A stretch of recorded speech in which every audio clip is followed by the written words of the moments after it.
കഴിഞ്ഞ ദിവസം ഒരു സഹോദരിക്ക് വേണ്ടി പ്രാർത്ഥിക്കാൻ പോയി. നന്ദിയോടെ ദൈവത്തെ സ്തുതിക്കുന്നു. അവള് 2-3 കല്യാണം കഴിച്ച് ഉപേക്ഷിച്ചതാണ് അല്ലേ, പേരൊന്നും ഞാൻ പറയുന്നില്ല. അപ്പം ബന്ധനം അഴിഞ്ഞു.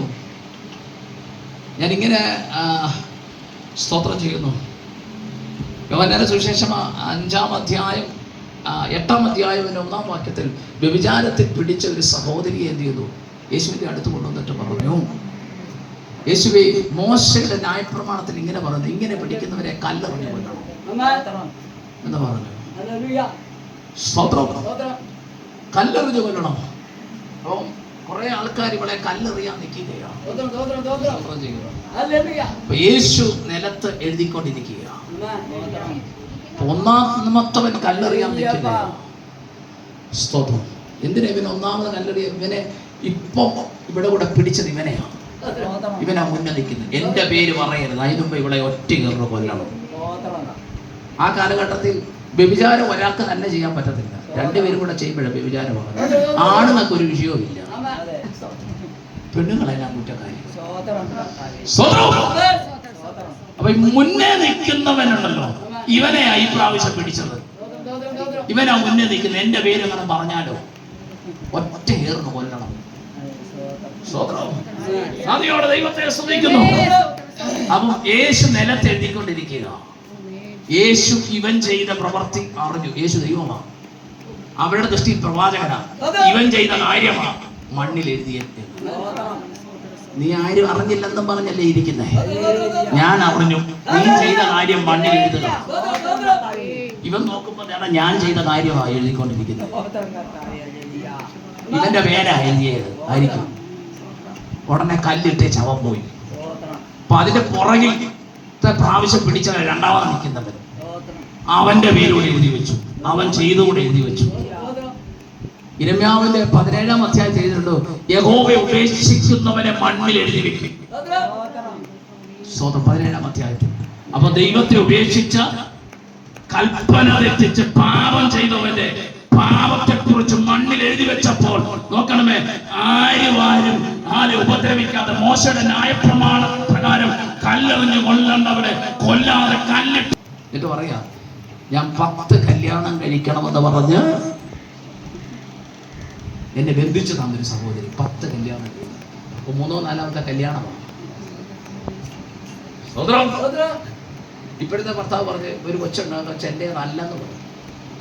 ഇത് ഉപേക്ഷിച്ച് 2-ഉം 2ആയിട്ട് നിൽക്കുക. ഈ എഴുതി ബന്ധിച്ച ബന്ധനം പായിൽ അങ്ങോട്ട് എഴുതിയിട്ട് ദൈവാത്മാവൻ അയച്ചു. മീറ്റിംഗ് കഴിഞ്ഞപ്പോഴത്തേക്കിന് 2 ദിവസം കഴിഞ്ഞ് ഭർത്താവ് വിളിച്ചു. അപ്പൊ ഒന്നിച്ച് താമസിക്കുക കുടുംബമായിട്ട്. കണ്ടോ? സ്തോത്രം ചെയ്യുന്നു. അപ്പൊ ഏത് വലിയ ബന്ധനമാണെങ്കിലും ദൈവത്തിന് അസാധ്യമാകത്തുള്ള ഒന്നും അസാധ്യമായിട്ടില്ല. അവന്റെ രക്തത്തിന്റെ ശക്തി, അത് പാരമ്പര്യ ശക്തിയാകട്ടെ, ഒരു ശക്തിയും ആ ദൈവത്തിന്റെ മുമ്പാകെ നിലനിൽക്കത്തില്ലെന്ന് ദൈവത്തിന്റെ ആത്മാവ് വ്യക്തമായി വിളിച്ചു പറയുന്നു. അവൻ വെറുതെയല്ല കാൽവറിയിൽ രക്തം ചൊരിഞ്ഞത്. ഇന്ന് പകൽ നിന്റെ ഏത് വലിയ വിഷയമാകട്ടെ, ഇന്ന് പകൽ കർത്താവിന്റെ രക്തത്തിന്റെ ശക്തി വ്യാപരിക്കട്ടെ. 1 പത്രോസിന്റെ ലേഖനം 1-ാം അധ്യായം 18-19 വായിക്കുന്നു. ഭർത്തവും പിതപാരമ്പര്യത്തിൽ നിന്നും നിന്നെ വിളിച്ചത് വെള്ളി പൊന്നെ മുതലായ അഴിഞ്ഞു പോകുന്ന വസ്തുക്കളെ കൊണ്ടല്ല, ക്രിസ്തു എന്ന നിർദോഷവും നിഷ്കളങ്കമായ കുഞ്ഞാടിന്റെ വിലയേറിയ രക്തം കൊണ്ടത്രേ. ഇന്ന് പകലിൽ ദൈവത്തിന്റെ പ്രവൃത്തി വെളിപ്പെടുന്ന വലിയ കൃപയ്ക്കായി സ്തോത്രം ചെയ്യുന്നു. നിന്റെ തലമുറയുടെ കുടുംബജീവിതം നിലനിൽക്കരുതെന്ന് പറഞ്ഞ് ആ വിചാരം മന്ത്രവാദം ചെയ്യുമ്പോ സിസ്റ്ററെ, ഇന്ന് പകൽ ദൈവത്തിന്റെ പ്രവൃത്തി വെളിപ്പെടാണ്. നിനക്ക് വിരോധമായി പോരാടുന്ന എല്ലാ പോരാട്ടങ്ങളും യേശുവിന്റെ നാമത്തിൽ അഴിഞ്ഞു പോകണം.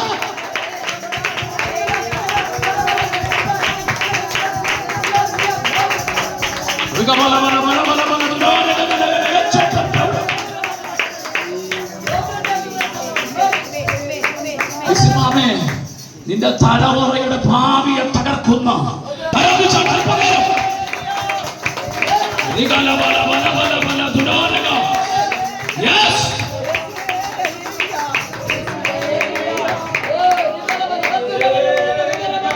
സിസ്റ്റർ ഇതെങ്ങനെ നടന്നെന്ന് ചിന്തിക്കുന്നവരുണ്ട്, തകർന്നു പോകണമെന്ന് ആഗ്രഹിക്കുന്നവരുണ്ട്, രണ്ടും രണ്ട് പാത്രമാകണമെന്ന് പറഞ്ഞ് നേർച്ചയും വഴിപാടും ചെയ്യുന്നവരുണ്ട് കേട്ടോ, ആഗ്രഹിക്കുന്നവരുണ്ട്. ഇങ്ങനെ പോയാൽ ഇത് വലിയ നന്മയിലേക്ക് വരുമെന്ന് ആഗ്രഹിക്കുന്നവരുണ്ട്. പക്ഷെ എങ്ങനെയൊക്കെ ബന്ധിച്ചാലും യേശുവിന്റെ രക്തത്തിന്റെ ശക്തി വെളിപ്പെടുമ്പോൾ എങ്ങനെയൊക്കെ വിരുദ്ധമായി രേഖ എഴുതിയാലും ലേഖനം പറയുന്നു, സ്തോത്രം ചെയ്യുന്നു, അതിക്രമങ്ങളൊക്കെ നമ്മോട് ക്ഷമിച്ച ചട്ടങ്ങളാൽ നമുക്ക് വിരോധമായ വിരോധവും പ്രതികൂലമായി കൈയെടുത്ത് മായ്ച്ചു കളഞ്ഞ് ക്രൂസിൽ തറച്ച് നടുവിൽ നിന്നും നീക്കിക്കളഞ്ഞ് വാഴ്ചകളെയും അധികാരങ്ങളെയും ആയുധവർഗം വെപ്പിച്ച് കാൽവരി ക്രൂസിൽ പരസ്യഘോലമാക്കി കളഞ്ഞ ദൈവത്തിന്റെ രക്തത്തിന്റെ ശക്തി ഇന്ന് മകൾ വ്യാപരിക്കട്ടെ. പരിശുദ്ധാത്മാവിന്റെ ആദ്യത്തെ ശക്തി ഇന്ന് മകൾ വെളിപ്പെടുന്നത് ഓർത്ത് ഞാൻ ദൈവത്തെ സ്തുതിക്കുകയോ. അന്യായമായ ചില ബന്ധനങ്ങൾ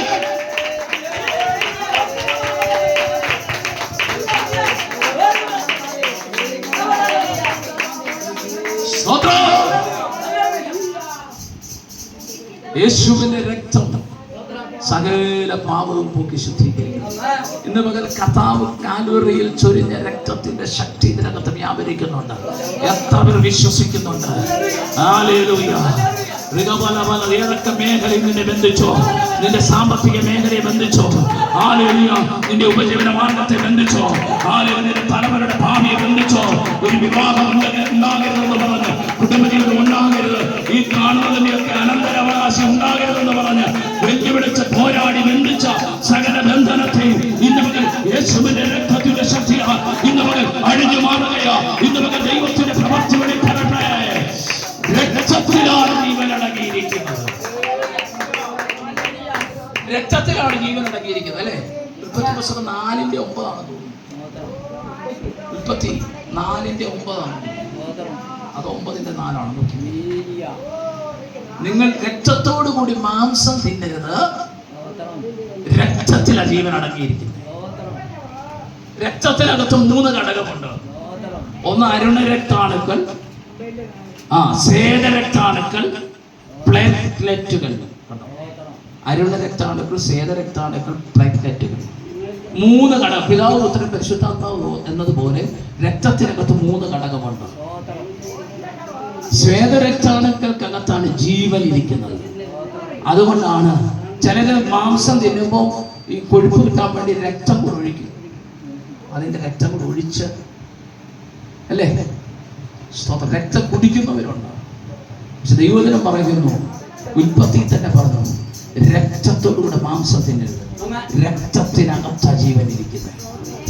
കണ്ടോ, നമുക്ക് വേണ്ടി അവസാന തുള്ളി രക്തം വരെയും യേശു കർത്താവ് ചൊരിഞ്ഞു, തന്റെ പ്രാണൻ കൊടുത്തു. സ്തോത്രം ചെയ്യുന്നു. അതെന്തിനാണെന്ന് ചോദിച്ചാൽ സ്തോത്രം ചെയ്യുന്നു, പിശാചിന്റെ കരാളഹസ്തത്തിൽ വിടുതൽ പ്രാപിക്കുവാൻ. പിശാച് ഉടുമ്പ് പിടിച്ചിരിക്കുന്നത് പോലെ പിടിച്ചിരിക്കുക. ഇവരെന്റെ അവകാശമാണെന്ന് പറഞ്ഞ്, ഇവരെ ഞാൻ വിടത്തില്ല എന്ന് പറഞ്ഞ് പിശാച് പിടിച്ചിരിക്കുമ്പോൾ നോക്കണമേ, 430 സംവത്സരം മിസ്രയീമിൽ അടിമത്തത്തിലായിരുന്ന ഇസ്രായേൽ ജനത്തെ 9 ശക്തിയുടെ പാത കടന്നു എന്നിട്ടും വിടുതൽ തരാതെ പറവറിഞ്ഞതു. അവരെ തടസ്സപ്പെടുത്തിക്കൊണ്ട് നിൽക്കുകയാ. പക്ഷെ 10ാമത്തെ വാദം നമുക്കറിയാവുന്ന വിഷയമാണ്. എല്ലാ ഭവനങ്ങളിലും, ഇസ്രായേൽ ഭവനങ്ങളിലും ഒരു കുഞ്ഞാടിനെ സൂക്ഷിച്ച് അറക്കാൻ പറഞ്ഞു. കുഞ്ഞാടിനെ അറച്ചിട്ട് കട്ടളമേലും കുറുമ്പടിമേലും രക്തം പുരട്ടാൻ കഴിഞ്ഞു. രക്തം പുരട്ടി രക്തക്കറയുള്ള ഭവനത്തിനകത്ത് എല്ലാ ഇസ്രായേലും ഇരിക്കണമെന്ന് കൽപ്പന കൊടുത്തു. നോക്കണമേ, രാത്രിയായപ്പോൾ സ്തോത്രം ചെയ്യുന്നു, സംഹാരകൻ കടന്നു വന്നു.